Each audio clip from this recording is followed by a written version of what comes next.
Hi everyone, it's Simone here. I'm at a very strange angle because I've decided just to jump on and do this live because I've been filling in the calendar spread pages of My Unstoppable Life Journal, and I suddenly thought, I should actually show everybody how I see the calendar pages being used and how they can be set up. And I mean, there's a few different ways that lots of different ways you can do it, and it's very much up to you how you decide that you want to use those pages. But I thought I would show you how I am using them and how I have set up the first of the calendar spread pages in my journal. So I'm going to flick the camera over so that you can see my book, and I'll show you what I've been doing. Okay, so this is what I have filled in and how I have filled in the calendar spread. You can see here I've put some like washi tape down the bottom just because I love using washi tape when I'm doing things like journaling and planning. And the way that I decided I wanted to use this calendar spread was to use it as a way to map out the full moon, the new moons, basically the moon phases for the month. So you can see here in the month, I have put November to December 2019. Tomorrow is the full moon, or kind of tonight, late tonight. Tomorrow is definitely the full moon in most places in the world. I'm going to start the calendar here in this month and take it through to the end of December. And this is the beauty of having an undated spread. So this is today, the 26th of November, and then I've just put all the numbers through in here all the way through to the end of the month, end of December, which is also, the 29th of December here. So it goes over November, the last week of November, and through December.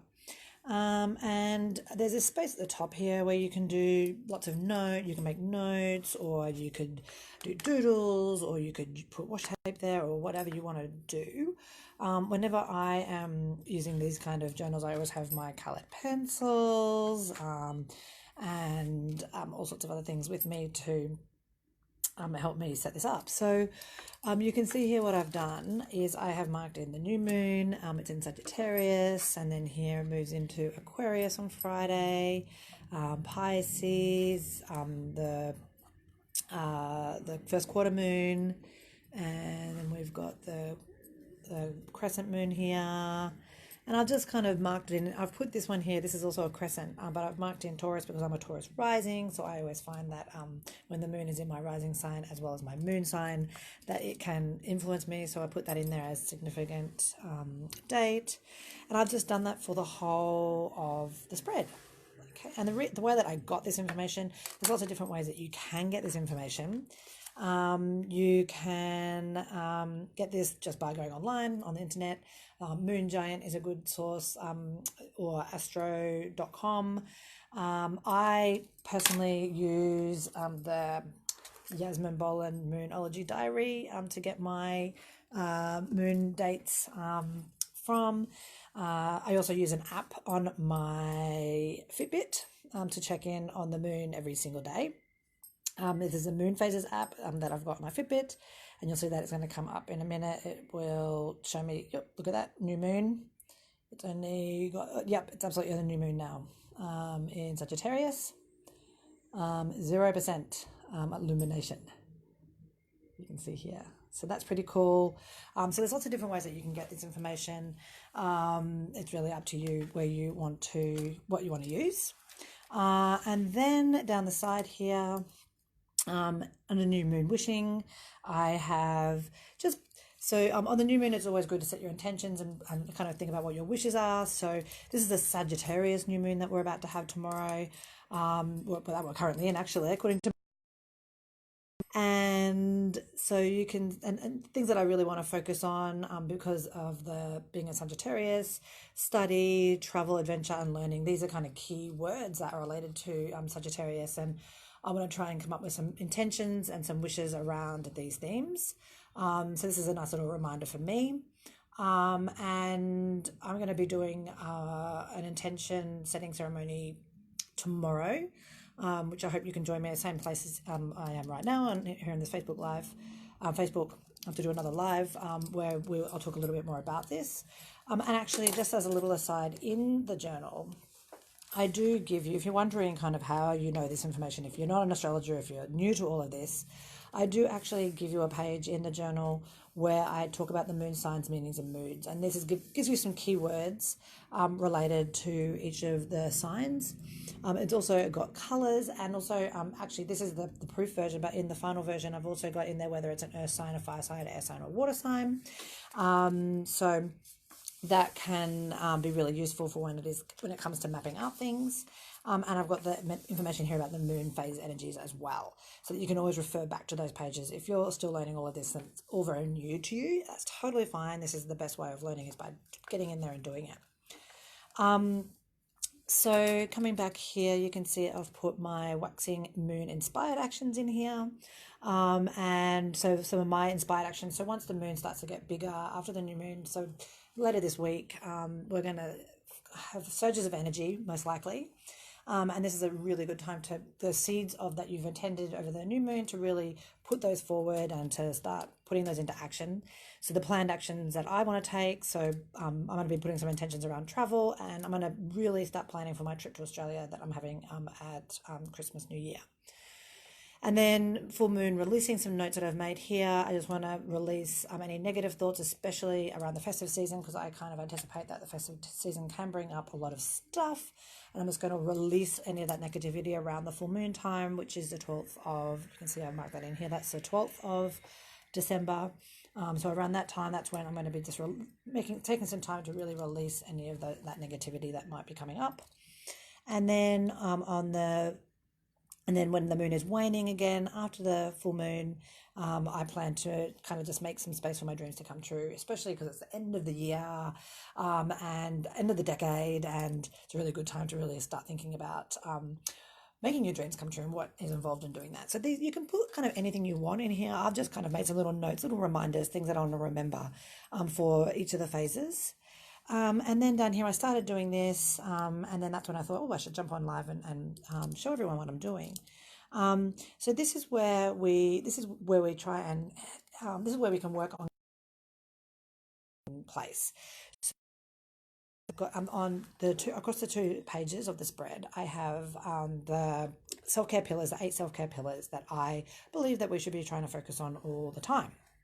So, and then what you might like to do is think about how, in relation to each of the pillars, what you can be, do, have, and feel in relation to each of those pillars. So, for example, you can see here for joyful movement, I've said that I want to be fit and strong. I want to do yoga 3 times per week. I want to have lots of fun, and I want to sweat while I'm doing my joyful movement, and I want to feel energized by doing that movement every single day. That's kind of my intentions for those, for what I want to be focusing on for this month. And then the same for relationships. I want to be supported. I want to have a date night at least once per week. I have lots of laughter, feel loved. So these are things that I can be focusing on in this month for that particular pillar. And you can do this for each of the self-care pillars, so nourishing food, passion and purpose, spiritual practice, self-management. Self-management is, I sometimes get asked about this. This is things like doing your getting medical checkups, just the things, that kind of boring stuff that you need to do to really look after yourself and maintain things in your life, pay your bills on time, that sort of thing. So what's going to be important for you this month for that, rest and relaxation, and of course self-love and self-worth. So it can be really helpful just to take some time to think about how you want to be, do, have, and feel each of those pillars for the month, so that you can have that as a little reminder. So this is just one way that you can use the spread. Of course, there's many ways. You might like to use this more as a planner, where you plan out things, important dates, things that you've got coming up, other things that you're working on. It doesn't have to be around the new moon or based around the moon. That's just something that really it helps me in planning things and being aware of the different energies that are going to be in different times of the month as we go through the weeks, and just so I can have that awareness and kind of plan things around the moon in that way. And that's how we really start to harness the energy of the moon in a positive way by really looking at the phases of the moon and how they are working with the regular Gregorian calendar. If you want to just start this on the 1st of December, that's totally fine as well. And you might just want to use this for putting in other dates, the important things and whatnot. And then you can also fill these in any way you like as well. But this is how I kind of envisaged those spaces can be used when it comes to planning and thinking about focusing on your self-care and your work-life balance. So I hope that you found that helpful. Esty, I can see that you're there live. I'm happy to answer any questions that you might have about this.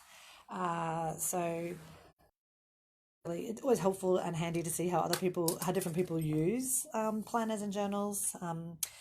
I know that when I first started using like the Passion Planner, it was really cool to see how other people were doing their monthly spreads and what they were doing with those monthly spread pages in their Passion Planners. And that was really inspiring for me when I first started using that.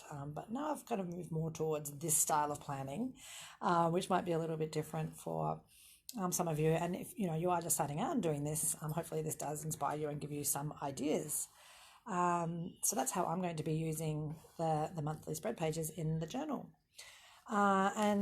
Just remember that when you get your journal, there's also things like the colouring pages that you can also do, but there will be also the quarterly goals and intentions setting pages, so that you can kind of think about what you want to set, what intentions and goals you want to have for the quarter ahead.